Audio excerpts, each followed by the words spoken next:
Saudara Dinas Pendidikan Kota Makassar menyampaikan duka atas kasus meninggalnya siswa SD yang diduga dianiaya temannya sesama pelajar. Dinas Pendidikan telah menemui orang tua siswa tersebut dan memberikan bantuan.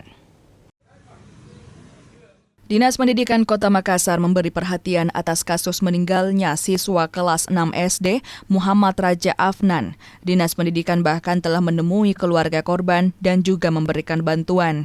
Dinas Pendidikan masih menunggu hasil penyelidikan polisi, apalagi korban disebut alami luka lebam dan ditemukan sulutan rokok di lengannya sebelum meninggal. Orang tuanya melihat ada banyak lebam, kemudian puntung rokok, apa rokok itu. Nah, sehingga orang tuanya minta sampai sekarang saya tidak tahu bagaimana hasilnya. Yang pasti bahwa kami pemerintah kota, baik dinas pendidikan, dinas sosial, kita datangi rumah duka dan memberikan bantuan kepada anak itu. Untuk mencegah hal serupa, Dinas Pendidikan Kota Makassar meminta kepala sekolah lebih ketat mengawasi siswa di sekolah. Nila Rostam, Kompas TV, Makassar, Sulawesi Selatan.